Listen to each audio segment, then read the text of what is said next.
नमस्कार विद्यार्थी मित्रांनो, मी प्राध्यापक सचिन मोहन गगे तुमचं MSBT online multiple choice question या व्हिडिओ लेक्चर सिरीजमध्ये स्वागत करत आहोत. मागचा जो व्हिडिओ होता तर तो अप्लाइड सायन्स केमिस्ट्रीच्या युनिट नंबर 4 वर होता, मेटल आणि अलॉयज. त्यामध्ये आपण बरेचसे मल्टिपल चॉईस क्वेश्चन हे बघितलं, त्याची उत्तरे, कोणता ऑप्शन्स बरोबर आहे, कोणता चुकीचा आहे, इलिमिनेशन मेथड आणि काही ट्रिक्स आणि हिंट्स पण मी तुम्हाला दिल्या होत्या. हे जे काही क्वेश्चन आहे तर हे MSBTला विचारले जाऊ शकतात आणि त्या अनुषंगाने आपण आज युनिट नंबर 5 वॉटर ट्रीटमेंट हे केमिस्ट्रीचं बघणार आहोत, जेणेकरून विद्यार्थी मित्रांना कॉन्सेप्ट पण क्लिअर होतील, कशा प्रकारचे प्रश्न विचारले जातात, कोणती उत्तरं बरोबर आहे, काय लॉजिक आहे, काय ट्रिक आहे, काय इलिमिनेशन मेथड आहे, हे पण लक्षात येईल. चला सुरू करूया आजचा पहिला प्रश्न. मॅक्सिमम आपण 35 मिनिटाचा व्हिडिओ बनवणार आहोत, त्यामध्ये जेवढे क्वेश्चन कव्हर करता येईल तेवढे क्वेश्चन आपण करूया. ओके, पहिला प्रश्न. Which two of the following metals when in a compound form are mostly like to causes the hardness in water? So see here, the hardness is due to what? Due to presence of calcium and magnesium, a salt of calcium and magnesium. म्हणजे पाण्यामध्ये mostly किंवा commonly कोणत्या मेटलचे salt राहतात तर कॅल्शियमचे राहतात, आणि दुसरा म्हणजे कोणता तर मॅग्नेशियम.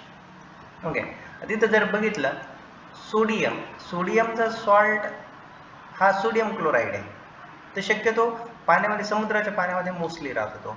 पोटॅशियमचे सॉल्ट नसतात, इथं पोटॅशियमचे सॉल्ट नसतात, मग उरतं काय कॅल्शियम आणि मॅग्नेशियमचे. आता याच्यानंतर ते विचारतील बाबा कोणकोणते राहतात, इथं खाली दिलेलं बघा. Temporary hardness of water is caused by the presence of what. आता याच्यामध्ये टेम्पररी दोन टाईपचे हार्डनेस राहतात, एक टेम्पररी आणि दुसरं परमनंट.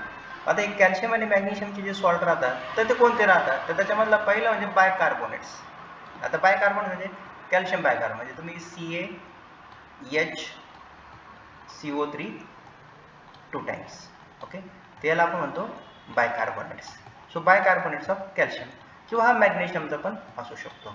ओके, जर बायकार्बोनेटचे सॉल्ट जर असेल तर त्यामुळे जो हार्डनेस येतो पाण्याला तर त्याला टेम्पररी म्हणतात. दुसरा जो आहे तर तो परमनंट आहे, आणि परमनंट हार्डनेस कोणामुळे राहतो तर ह्या दोघांमुळे पण, म्हणजे chlorides of calcium and magnesium and sulphates of calcium and magnesiums. इथं टेम्पररी विचारलं आहे म्हणून बायकार्बोनेट्स आलेलं आहे. ओके, आता खालच्या एक्झाम्पलमध्ये टेम्पररी विचारलेलं आहे, आणि टेम्पररीमध्ये मी तुम्हाला सांगितलेलं आहे की टेम्पररी कोणामुळे राहतो तर क्लोराईड आणि sulphates of calcium and magnesium. जर तुम्ही इथं जर बघितलं तर बायकार्बोनेट काय येणार नाही, कारण तो it is responsible for temporary hardness. Bicarbonate of sodium and potassium, तुम्हाला सांगितलं की सोडियम आणि पोटॅशियमचे सॉल्ट नसतात, म्हणजे कॉमनली नसतात, त्यामुळे हा प्रश्न इथं मिळतोय. इथं काय म्हणलं फॉस्फेट सोडियम, आधी इथं सोडियम आणि पोटॅशियम आलेलं आहे डायरेक्टली क्रॉस, म्हणजे हे इलिमिनेटच झाले, म्हणजे दोन ते इलिमिनेटच होतात. याच्यामध्ये मग दोन ऑप्शन राहतात, एक राहतो तुमचा बायकार्बोनेट, दुसरा क्लोराइड्स किंवा सल्फेट. तर बायकार्बोनेट हा टेम्पररी आहे. ओके, म्हणून हा येऊ शकत नाही. विचारलं काय परमनंट, मग क्लोराईड आणि सल्फेट हे परमनंट हार्डनेससाठी रिस्पॉन्सिबल आहे. ओके, आधीच बघा, sedimentation is a physical process use to. Sedimentation ही जी प्रोसेस आहे तर ती सस्पेंडेड पार्टिकलला रिमूव्ह करण्यासाठी वापरली जातात, हे लक्षात घ्या. आता कोलायडल जे आहे ना, कोलायडल पार्टिकल रिमूव्ह करण्यासाठी कोणती प्रोसेस वापरतात, कोॲग्युलेशन, हे लक्षात ठेवा, कोॲग्युलेशन. आता तुम्ही याला कोरिलेट पण करू शकतात, म्हणजे बघा, coagulation is the process of removing the colloidal particle. ठीक आहे, तर मग इथं बघितलं तर इथं कोलायडलचं C आलेलं आहे, कोॲग्युलेशनचं काय आलेलं आहे, C आलेलं आहे, बरोबर आहे. इथं सस्पेंडेडसाठी तुम्ही काय वापरतात, सेडिमेंटेशन, मग इथं काय आलेलं आहे SS, म्हणजे तुम्ही रिलेशन लक्षात ठेवू शकतात, SS suspended sedimentation, colloidal coagulation. Okay, हां, the purest form of naturally occurring water. आता कोणतं वॉटर एकदम प्युअर राहतं तर रेन वॉटर, म्हणजे पावसाचे जे पाणी राहतं तर ते प्युअर फॉर्ममध्ये राहतं, त्याला आपण डिस्टिल वॉटर पण म्हणू शकतो. pH is equal to 7. Initially थोडंसं त्याच्यामध्ये ते ॲसिडिक असू शकतं किंवा बेसिक असू शकतं, परंतु रिव्हर वॉटरमध्ये काय होतं, ज्यावेळेस पावसाचं पाणी पडतं आणि ते जमिनीवरून वाहतं, मग त्याच्यामध्ये माती असेल किंवा खडक असेल तर त्याच्यामध्ये कॅल्शियम मॅग्नेशियमचे सॉल्ट, म्हणजे कॅल्शियम मॅग्नेशियम डिझॉल्व्ह होतं आता त्यामुळं हे पॉन्ड असेल किंवा लेक वॉटर असेल किंवा वेल वॉटर असेल तर हे जे पाणी राहतं तर ते जास्त हार्ड राहतं, कारण याच्यामध्ये कॅल्शियम मॅग्नेशियमचे सॉल्ट डिसॉल्व्ह होतात. म्हणून रेन वॉटर हा प्युअरेस्ट फॉर्म आहे. त्यानंतर बीओडीचा अर्थ होतो biochemical oxygen demand. OD stand for oxygen demand. तर ती कोणती आहे? बायोकेमिकल. आता बघा ब्रिटिशचा काही संबंध आहे का? काहीच नाही. ओके, तिथं काय बायोलॉजिकल ऑक्सिजन डिप्लेशन म्हणजे कमतरता, डिप्लेशन डिमांड त्यांना गरज आहे. डिप्लेशनचा अर्थ ऱ्हास होणं होता, म्हणजे फॉरेस्ट डिप्लेशन वगैरे. त्यामुळं बायोलॉजिकल ऑक्सिजन डिप्लेशन येऊ शकत नाही, तर ते डिमांड आहे. ओके, पण कोणती? ऑक्सिजनची डिमांड आहे ती कशी? बायोलॉजिकल. इथं ब्रिटिश आलेले आहे, जिथे ब्रिटिश येईल तो विषय संपला. फक्त काय राहिलं? Biological oxygen. इथं डिप्लेशन आहे, तर डिमांड आहे. तर डिप्लेशन नाही, ते डिमांड आहे. Okay, water which does not produce leather with soap. आता बघा, ज्या वेळेस आपण कपडे धुतो तर त्यावेळेस आपण साबणाचा वापर करतो, बरोबर आहे, आपण त्याला सोप म्हणतो. आता कपडे स्वच्छ कसे होतात? कारण ज्या वेळेस पाणी आणि सोप यांच्यामध्ये रिॲक्शन होते तर त्यावेळेस सोप काय तयार करतं? तर फेस तयार करतो, आपण त्याला लॅदर म्हणतो किंवा फोम म्हणतो. ठीक आहे. आता तुम्ही जर समुद्राचं पाणी जर घेतलं तर ते हार्ड राहतं, म्हणजे त्याच्यामध्ये भरपूर सॉल्ट राहतं. तुम्ही समुद्राचं पाणी घ्या आणि कपडे धुवायला जा आणि तिथं साबण वापरा, तर त्या पाण्यामध्ये फोम किंवा फेस तयार होत नाही. म्हणून जिथं जो पाणी लॅदर प्रोड्यूस करत नाही, म्हणजे फेस तयार करत नाही, म्हणजे याचा अर्थ काय? ते हार्ड वॉटर आहे. का? कारण तो फेस का तयार करत नाही? कारण सगळं जो तुमचा सोप आहे तो कोणाबरोबर रिॲक्ट होतो? तर सॉल्ट बरोबर रिॲक्ट होतो, तो पाण्यावर रिॲक्ट होत नाही, म्हणून त्याला हार्ड वॉटर म्हणतात. आता याच्या विरुद्ध जर विचारलं तर the water which produces the leather, जो लॅदर प्रोड्यूस करतो तो सॉफ्ट वॉटर आहे. म्हणजे तुम्ही नगरपालिकेचं पाणी वापरलं तर त्याने चांगला फेस तयार होतो, म्हणजे तो सॉफ्ट वॉटर, म्हणजे त्याच्यामध्ये कमी प्रमाणामध्ये सॉल्ट राहतो. Okay, next. ठीक. The liquid waste from kitchen, bathroom and wash basin are called. आता आपल्या किचनमधून किंवा बाथरूममधून जे लिक्विड वेस्ट बाहेर पडतं तर त्याला आपण सीवेज म्हणतो, त्याला आपण सांडपाणी म्हणतो, सीवेज. ओके, सो हे लक्षात ठेवायचं, that is a sewage. Fresh sewage may becomes स्टेल इन. आता फ्रेश सीवेज जे राहतं ना त्याला एक कलर राहतो, त्याच्यानंतर ते थोडंसं येलोइश किंवा डार्किश होत जातं सुरुवातीला. म्हणजे सुरुवातीला जे सांडपाणी बाहेर निघतं तर ते नॉर्मल म्हणजे कलरलेस राहतं, परंतु एक 3-4 तासामध्ये, साधारणतः 3 to 4 hours मध्ये ते काय होतं? तर स्टेल होतं, म्हणजे त्याचा कलर बदलायला सुरुवात होते. मग त्याच्यामध्ये बरेचसे फॅक्टर्स राहतात, डिग्रेडेशन व्हायला सुरुवात होतं. Okay, next. In ion exchange process of water softening, exhausted cation exchange resin. हे बघा, exhausted cation exchange resin is regenerated. ज्यावेळेस आयन एक्सचेंज मेथड करतो तर त्यावेळेस आपण 2 रेझिन वापरतो, एक कॅटायन एक्सचेंज रेझिन आणि दुसरं ion exchange resin. Okay, cation exchange resin म्हणजे काय? की असं रेझिन की त्याच्यामध्ये रिप्लेसेबल कॅटायन कोणता राहतो? तर H+ राहतो. आणि ॲनायन मध्ये रिप्लेसेबल जो ॲनायन राहतो तर तो OH- राहतो, हे लक्षात ठेवा. ओके, मग हे सर्व रिप्लेस झाल्याचा अर्थ काय झाला? तो एक्झॉस्ट झाला, म्हणजे संपलं. मग आता तुम्ही विचार करा की याला परत तुम्हाला रिजनरेट करायचंय. मग H+ हा जनरली कशामध्ये राहतो? तर H+ हा ॲसिडमध्ये राहतो, म्हणून तुम्हाला रिजनरेट करण्यासाठी ॲसिड वापरावं लागतं. कोणते घ्या तुम्ही, HCl घ्या किंवा H2SO4 घ्या, त्याच्यामध्ये काय राहतं? तर त्याच्यामध्ये हायड्रोजन राहतो, म्हणजेच तो काय प्रोड्यूस करतो? H+. म्हणून ते ॲसिडचं एक्झाम्पल आहे. कदाचित ॲसिड असा ऑप्शन दिला आहे किंवा तुमचं डायरेक्टली फॉर्म्युला पण दिला आहे, तिथं बघा डायल्यूट ॲसिड आहे. म्हणून कॅटायनला रिजनरेट करण्यासाठी डायल्यूट ॲसिड वापरतात. ॲनायनला जर विचारलं तर अल्कली वापरतात. अल्कली म्हणजे बेस, हे लक्षात ठेवायचं. आधी तर कूलचा अर्थ काय होता? थंड. काही संबंध येतो? नाही. सँड म्हणजे वाळू कुठं रिजनरेट करणार आहे आपण? नाही होऊ शकत. ओके, ठीक आहे. त्यान नेक्स्ट इथं परत आले बघा, ॲनायन एक्सचेंज रेझिन. ॲनायन म्हणल्यानंतर तुम्हाला हे अल्कलीच यायला पाहिजे उत्तर, हे लक्षात ठेवा. अल्कली, तिथं अल्कली दिलेलं असेल, तिथं अल्कली उत्तर बघा, अल्कली हे ॲनायनसाठी. ॲसिड जर म्हणलं तर नो डाऊट हे कॅटायनसाठी, हे लक्षात ठेवा. That is cation exchange resin regenerate करण्यासाठी तुम्ही वापरता. सँडचा विषय येत नाही. झिओलाइट जर इथं आला तर झिओलाइट आणि आयन एक्सचेंज ह्या 2 वेगळ्या मेथड आहे. ओके, आणि झिओलाइटमध्ये काय राहतं? तर झिओलाइटमध्ये सोडियम आयन राहतं, म्हणजे Na+. आणि झिओलाइटला जर तुम्हाला रिजनरेट करायचं असेल तर तुम्हाला काय वापरावं लागतं? NaCl. पण तो NaCl कोणता राहतो? तो 10% राहतो, 10%. आणि 10% NaCl सोल्युशनला काय म्हणतात तर आपण ब्राईन म्हणतो, ब्राईन. आणि इथं ब्राईन सोल्युशन म्हणून कदाचित असा पण प्रश्न येऊ शकतो की तुमचं जे झिओलाइट राहतं तर ते जर एक्झॉस्ट जर झालं तर त्याला रिजनरेट करण्यासाठी काय तुम्ही वापरणार तर 10% NaCl त्याला आपण ब्राईन सोल्युशन म्हणतो. हे पण उत्तर आहे. आता परमनंट हार्डनेसलाच आपण काय म्हणतो नॉन कार्बोनेट हार्डनेस म्हणतो परमनंटला, परमनंट. पण टेम्पररीला काय म्हणतो आपण तर टेम्पररीला आपण कार्बोनेट म्हणतो. कार्बोनेट हार्डनेस का? कारण टेम्पररी मध्ये काय राहतात बायकार्बोनेट राहतात, SCO3 असं आहे ना, SCO3 2 टाइम्स असं राहतात. ओके ठीक आहे, असं कॅल्शियम CO. मग इथं काय कार्बोनेट आहे म्हणून त्याला कार्बोनेट लक्षात ठेवायचं, कार्बोनेट. आणि परमनंट मध्ये कोण राहतं क्लोराईड राहतं, म्हणजे फॉर एक्झाम्पल CaCl2. त्याच्यानंतर सल्फेट राहतं ना, समजा फॉर एक्झाम्पल MgSO4. मग याच्यामध्ये कार्बोनेट आहे का? नाही, कार्बोनेट नाही आहे म्हणून त्याला नॉन कार्बोनेट म्हणायचं, कार्बोनेट आहे म्हणून त्याला कार्बोनेट म्हणायचं. ओके ओके, आता हे लक्षात घ्या. जर तुमचं प्रिसिपिटेट, आता हे काय माहिती आहे का, this is nothing but the bad effect of using hard water in a boiler. जर तुमचं प्रिसिपिटेट सॉफ्ट असेल, लूज असेल म्हणजे सहजासहजी निघत असेल आणि स्लाइमी असेल तर त्याला स्लज म्हणायचं, दॅट इज स्लज. आणि जर हार्ड शब्द आला तर त्याला स्केल म्हणायचं, स्केल आणि स्लज हा प्रॉब्लेम. आता झिओलाइटचा काही संबंध नाही कारण झिओलाइट मेथड आहे, रेझिन हे वापरलं जातात आयन एक्सचेंज मेथडमध्ये, त्यामुळे हा प्रश्न येत नाही. कोॲग्युलेशन प्रोसेस, आता मी ऑलरेडी सांगितलेलं, कोॲग्युलेशन मध्ये काय केलं जातं कोलायडल पार्टिकलला रिमूव्ह केला जातं, CC रिलेशन लक्षात ठेवायचं. ओके, फ्लोएटिंग मटेरियल हे फिल्ट्रेशन, इथं पण FF आलं बघा. फ्लोएटिंग मटेरियल जर असेल तर कोणती मेथड आहे फिल्ट्रेशन FF, इथं CC. सस्पेंडेड आहे म्हणजे कोणती आहे तर सेडिमेंटेशन आहे, तर इथं SS आहे. ओके, आणि मायक्रो ऑर्गॅनिझमला जनरली आपण स्टरलायझेशन वापरतो, लक्षात घ्या, sterilization killing the micro organism. आता क्लोरिनेशन प्रोसेस मध्ये germs are killed, chlorination process करतो आणि जर्म्सला आपण काय करतो किल करतो. मग त्याच्यामध्ये काय वापरतात, त्याच्यामध्ये नो डाऊट क्लोरीन गॅस वापरतात, त्यानंतर क्लोरीन वॉटर पण वापरतात, क्लोरामाइन वापरतात का? यस, कारण इथं बघा ना नावच क्लोरिनेशन, इथं क्लोरीन आलेलं आहे, इथं पण काय आलं क्लोरामाइन आलेलं आहे. ब्लिचिंग पावडर, ब्लिचिंग पावडरला कन्वर्ट केलं जातं क्लोरीन वॉटरमध्ये, म्हणजे हे पण वापरतात. म्हणजे क्लोरीन गॅस पण वापरतात, क्लोरामाइन पण वापरतात, ब्लिचिंग पावडर पण वापरतात, म्हणजे उत्तर काय तुमचं all of this. Okay, then next काय म्हणलं principle of chlorination.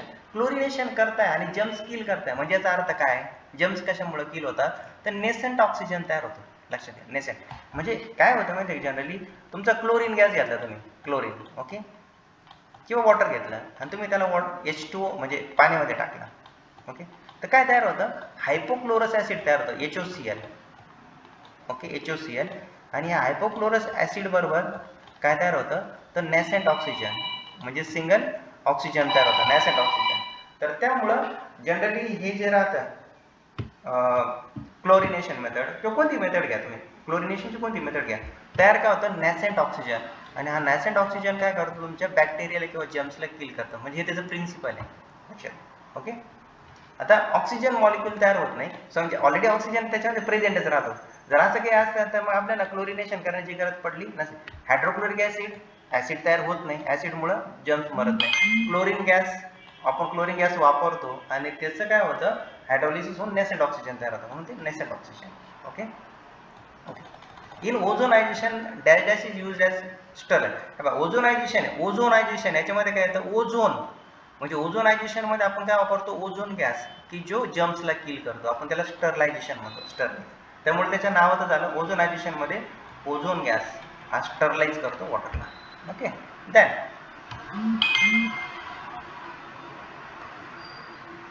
Okay, P S scale कोणी इन्व्हेंट केलं, पीएस स्केल तर ते सोरेन्सननी इन्व्हेंट केलेलं आहे, SPL सोरेन्सन, हे लक्षात ठेवायचं. ओके, हा प्रश्न येऊ शकतो acceptable pH range, this is the characteristic of portable water.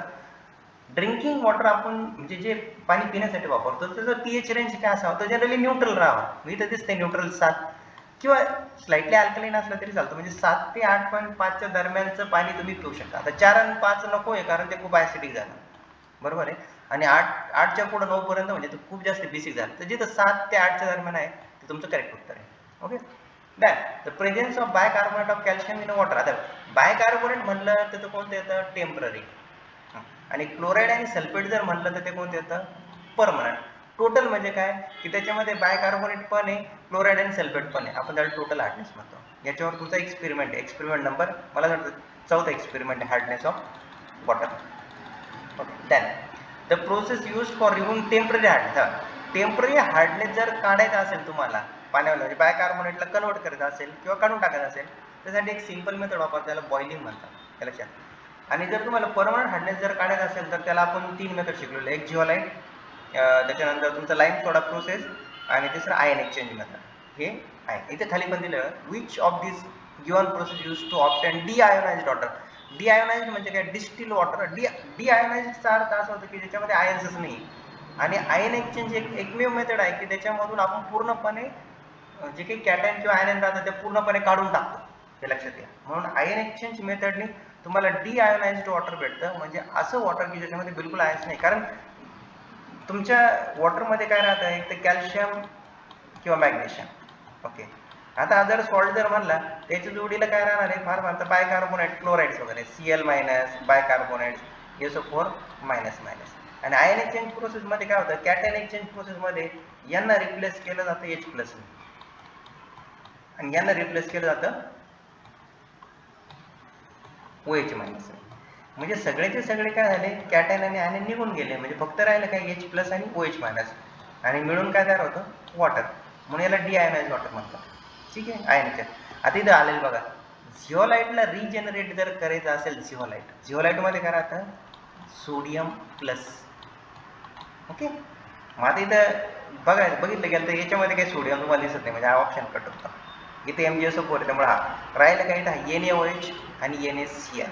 Okay तर इथं आपण बेस नाही वापरत किंवा अल्कली नाही वापरत, इथं आपण सॉल्ट वापरतो, म्हणून 10% NaCl हे वापरलं. दिस इज द करेक्ट ऑप्शन आणि हे चुकीचं आहे. Okay The compound in a boiler filled water that causes caustic embrittlement. Caustic embrittlement ला कोण रिस्पॉन्सिबल आहे, तर caustic embrittlement ला NaOH रिस्पॉन्सिबल आहे, लक्षात ठेवा. कारण NaOH लाच आपण काय म्हणतो, कॉस्टिक सोडा. कॉस्टिक सोडा. आता कॉस्टिक सोडा कसा येतो, तर तो कॉन्सेप्ट दिलेला कॉस्टिक एम्ब्रिटलमेंट मध्ये तेवढं बघा. कारण जनरली काय होतं, तुम्ही ज्यावेळेस प्रोसेस करता, वॉटर ट्रीटमेंट प्रोसेस करता, तर त्यावेळेस Na2CO3 वापरला जाता, सोडियम कार्बोनेट, म्हणजे लाईम सोडा प्रोसेसमध्ये. ओके तर याला आपण सोडा म्हणतो. आणि याचं कन्व्हर्जन कशामध्ये होतं, बॉयलरमध्ये, तर NaOH मध्ये होते, लक्षात ठेवा. आणि NaOH म्हणजेच काय, तुमचा कॉस्टिक सोडा. आणि या कॉस्टिक सोडामध्ये काय होतं, कॉस्टिक सोडामुळे बॉयलरचं कॉस्टिक एम्ब्रिटलमेंट होतं, म्हणजे तुमचं जे बॉयलरचं मटेरियल राहतं तर ते ठिसूळ बनतं, असा अर्थ होतो. कॅटायन एक्सचेंज रिजन्स हे बघा, cation exchange resins are capable of exchanging. Cation exchange resin कोणाला रिप्लेस करतो, H+. म्हणजे पाण्यामधले जे काही कॅटायन आहे तो H+ बरोबर आहे. आणि हे जर आयन जर विचारलं तर तो कोण रिप्लेस करतो, OH-. म्हणजे आयन एक्सचेंज रिजन मध्ये कॅटायन जर म्हणलं तर H+ आणि आयन जर म्हणलं तर OH-. NH4+ चा प्रश्न येत नाही आणि CO3 चा येत नाही. आता इथं दिलेलं जिओलाइट प्रोसेस आहे, फिल्ट्रेशन आहे, सेडिमेंटेशन आहे. बघा आता तुम्हाला काही नाही जमलं नाही, एकदम सेडिमेंटेशन तुम्हाला माहिती, सेडिमेंटेशन मी SS रिलेशन लावलेलं आहे. मग C काय येते इथं बघा, process of removing suspended. Okay आणि इथं काय, सेडिमेंटेशन आहे. मग आता सीचं पहिलं ऑप्शन कुठं दिसतं की याच्यामध्ये, सीचं इथं दिसतंय बघा. ठीक आहे आपण बघा इथं पण दिसतंय सीचं पहिलं ऑप्शन, इथं पण सीचं पहिलं ऑप्शन दिसतं, इथं सीचं 4 ऑप्शन दिसतंय, म्हणजे हा प्रश्न उठेल. फिल्ट्रेशन, कोॲग्युलेशन म्हणजे काय, कोलायडल. मी तुम्हाला CC रिलेशन दाखवलं आहे. मग आता इथं बघा डी ला दुसरं मॅच होतंय का, इथं डी ला दुसरं मॅच होत आहे. आता इथं तिसरं आहे म्हणजे हे उडलं. ओके आणि इथं दुसरं आहे, आता हे मॅच होते, म्हणजे याचा अर्थ काय की ह्या दोघांमधूनच काय आहे. आता बघा आता आपल्याला काय फिल्ट्रेशन, आता फिल्ट्रेशन मेथडने काय होऊ शकतं, फिल्ट्रेशन मेथडने तर इनसोल्युबल जे पार्टिकल्स राहतात, इनसोल्युबल. आता फिल्टर करतो म्हणजे काय, इनसोल्युबल. तुम्हाला फिल्टर करतो म्हणजे काय की वर काही कपड्यावर तुम्ही ज्यावेळेस पाणी गाळणार तर ते काहीतरी इनसोल्युबल इम्प्युरिटी तिथं राहणार आहे. म्हणजे हेच ऑप्शन काय झाला तुमचा, हेच ऑप्शन सॉरी इथं कोणतं आपण फिल्ट्रेशन बघतो ना, म्हणजे बीच ऑप्शन काय झालं 4. मग बघा बरं बीचा ऑप्शन किती आहे, 4 आहे. इथं आहे का बीचा ऑप्शन 4 नाही, म्हणजे हा विषय संपला. म्हणजे याचा अर्थ काय, हे म्हणजे जिओलाइट मेथडने तुम्ही टेम्पररी आणि परमनंट हार्डनेस रिमूव्ह करतात, फिल्ट्रेशनने तुम्ही इनसोल्युबल, सेडिमेंटेशननी सस्पेंडेड आणि कोॲग्युलेशननी कोलायडल. ओके आता आयन एक्सचेंज रिजन म्हणल्यानंतर काय रिप्लेस होणार आहे, OH-. Cl- चा काही प्रश्न येतो का, नाही. H+ म्हणजे काय, कॅटायन. आणि कॅल्शियम प्लस प्लस येतो का? नाही. एक्सचेंजमध्ये प्रश्न येत नाही. ओके. आता हा प्रश्न बघा, याच्यातच उत्तर दिलं. In lime soda process of softening of water, carbonate and bicarbonates are removed by sulphates and chlorides, म्हणजे रिमूव्ड बाय किंवा sulphates and chlorides are removed by. आता मेथडचं नाव काय? Lime soda. म्हणजे याचा अर्थ काय? लाइम आणि सोडा दोन्ही पण वापरलाय. आता Na2CO3 म्हणजे काय? सोडा. बरोबर आहे. एकटा वापरून चालणार आहे, कारण प्रोसेस काय म्हणते? Lime soda process. कारण एक temporary hardness causing salt remove करणार आणि एक परमनंट हार्डनेस कॉजिंग, तिथे एकटा झाला म्हणून हा Na2CO3 एकटा नसू शकतो, कारण त्याच्या जोडीला लाईम पण असणार आहे. इथे कॅल्शियम हायड्रॉक्साईड म्हणजे लाईम आहे, हा एकटा झाला, तो एकटा करू शकतो की नाही? आधी इथं बघा, both Na2CO3 and calcium hydroxide, yes soda, हा सोडा आहे आणि हा काय तुमचा लाईम. हे दोघं तर रिमूव्ह करताय ना, म्हणून लाईम सोडामध्ये दोन तुमचे फॉर्म्युले किंवा दोन जर नावं जर दिसलं तर तो करेक्ट ऑप्शन. नन ऑफ दिस शक्यतो नसतंच, हे लक्षात घ्या. ओके. हा परत आलं वाटतं. Amount of oxygen consumed by the aerobic bacteria for aerobic biological decomposition of sewage is non as. इथं काय म्हणते बघा, बायोलॉजिकल शब्द जर आला बायोलॉजिकल, तर तो बायोलॉजिकल ऑक्सिजन डिमांड आहे. आणि इथं जर केमिकल जर आला, केमिकल, लक्षात घ्या, दोन आहे, एक बीओडी आणि दुसरं सीओडी. इथं जर केमिकल शब्द जर आला तर त्याला केमिकल ऑक्सिजन डिमांड म्हणायचं, हे लक्षात ठेवा. ओके. आता इथं प्रायमिंग आणि फोमिंग आहे. फॉर्मेशन ऑफ वेट स्टीम, म्हणजे बॉयलरमधून ज्या वेळेस स्टीम पण पास होते आणि पाणी पण पास जर होत असेल तर त्याला प्रायमिंग म्हणायचं बरं का, priming. Okay. The formation of persistent foam, इथं बघा काय तयार होत आहे? फोम. आणि फोम तयार होण्यासाठी जे काही रिस्पॉन्सिबल असेल ते असेल, म्हणजे अल्कली ऑइल वगैरे, पण फोम तयार होते याचा अर्थ ही प्रोसेस कोणती आहे? फोमिंग. त्याच्या नावातच आहे ना, फोमिंग, फॉर्मेशन ऑफ फोम. फक्त हे लक्षात ठेवायचं आहे की वेट स्टीम म्हणजे प्रायमिंग आहे आणि formation of foam is nothing but the foaming. Okay. म्हणजे एक्सपेक्टेड होतं की 30 मिनिटामध्ये लेक्चर होईल आपलं, पूर्णच्या पूर्ण कव्हर करण्याचा प्रयत्न केला. मला असं वाटतं की युनिट नंबर 5 मध्ये वॉटर ट्रीटमेंटमध्ये हार्ड वॉटर, सॉफ्ट वॉटर याचे डेफिनेशन आहे, त्यानंतर type of hardness, temporary hardness आणि परमनंट हार्डनेस हे तुम्हाला करणं आहे. त्याच्यानंतर बॅड इफेक्ट्स हार्ड वॉटरचे बॉयलरमध्ये, मग त्याच्यामध्ये तुमचं बॉयलर करोजन असेल, कॉस्टिक इनब्रिटलमेंट असेल, प्रायमिंग फोमिंग असेल, स्केल स्लेज फॉर्मेशन असेल, याच्या डेफिनेशन करा, कोण रिस्पॉन्सिबल आहे हे तुम्हाला समजून जाईल. त्याच्यानंतर मेथड्स आहे, म्हणजे तुम्हाला सॉल्ट काढून टाकायचे, मग त्याच्यामध्ये लाईम सोडा प्रोसेस आहे. त्याच्यानंतर तुमचं झिओलाईट आहे, तर लाईम सोडा प्रोसेसमध्ये लाईम आणि सोडा हे दोन महत्त्वाचे पार्ट आहे. झिओलाईटमध्ये सोडियम राहतो, हे महत्त्वाचं आहे. 10% NaCl वापरलं जातं रिजनरेशनसाठी, हे पण महत्त्वाचं, त्याला ब्राईन म्हणतो. त्याच्यानंतर तुमचं आयन एक्सचेंज प्रोसेस आहे, त्याच्यामध्ये कॅटायन एक्सचेंज आणि आयन एक्सचेंज आहे, मग H+ आणि OH- आहे. त्यानंतर कॅरेक्टरिस्टिक ऑफ पोटेबल वॉटर आहे, जसं की pH किती पाहिजे बघा पाण्याचा, 7 to. याच्यामध्ये बरेचसे आपण नोट्समध्ये दिलेले बघा, ते पूर्णचे पूर्ण कॅरेक्टरिस्टिक करा. व डिझॉल्व ऑक्सिजन किती पाहिजे याला, किंवा TDS किती पाहिजे याला, किंवा क्लोराईड कंटेंट किती पाहिजे याला, किंवा कलरिंग एजंट राहतात, कलरिंग मॅटर राहतात, ते ह्या गोष्टी आहे त्याच्यामध्ये, ते केलं तुम्ही घ्या. त्यानंतर BOD येतं, COD येतं. नंतर तुमचं सिवेज वॉटर ट्रीटमेंट आहे, छोटा टॉपिक. pH आणि pOH आहे, मग pH चे डेफिनेशन तुम्हाला negative logarithm to the base 10H+, negative logarithm to the base 10 OH- pOH. Relation लक्षात ठेवा, pH + pOH = 14. pH स्केल लक्षात ठेवा, लेस दॅन 7 असेल तर तुमचा ॲसिडिक राहतो, मोर दॅन 7 असेल तर बेसिक राहतो, एक्झॅक्टली 7 असेल तर न्यूट्रल. मग आपल्याला ॲसिडिकचं एखादं एक्झाम्पल आलं पाहिजे आणि बेसिकचं एखादं एक्झाम्पल आलं पाहिजे. न्यूट्रल म्हणजे तुमचं डिस्टिल वॉटर राहतं. तर अशा पद्धतीने आपण तो युनिट नंबर 5 सोपा आहे, मार्क देणार आहे. तुम्हाला मेन पॉईंट हायलाईट करायचे आहे. आणि हे लक्षात घ्या विद्यार्थी मित्रांनो, 4 ऑप्शनपैकी 2 ऑप्शन तर इलिमिनेट झालेच पाहिजे, की त्या प्रश्नाशी संबंध येतच नाही. फक्त 2 उरतात आणि त्या 2 उत्तरामधून तुम्हाला जे उत्तर निवडायचं आहे हे डिपेंड करतं की तुमची किती कॉन्सेप्ट क्लिअर आहे, तुमचं किती वाचन आहे. म्हणून तुम्ही मेन पॉईंट्स हायलाईट करायला शिका. डेफिनेशन्स तुम्हाला सगळ्या आल्या पाहिजे. ॲडव्हान्टेजेस असेल, डिसॲडव्हान्टेजेस असेल, रिजनरेशन मेथड्स असतील किंवा रिॲक्शन्स असतील, याच्यावर तुम्हाला हायलाईट करायचं. ओके. तर आपण इथं थांबूया. बेस्ट ऑफ लक सर्वांना. पुढच्या व्हिडिओमध्ये आपण युनिट नंबर 6 फ्युएल आणि कंबशन याच्यावर काही महत्त्वाचे क्वेश्चन घेणार आहे आणि त्याच्यावर एक्सप्लेनेशन देणार आहे. तोपर्यंत धन्यवाद. Bye bye.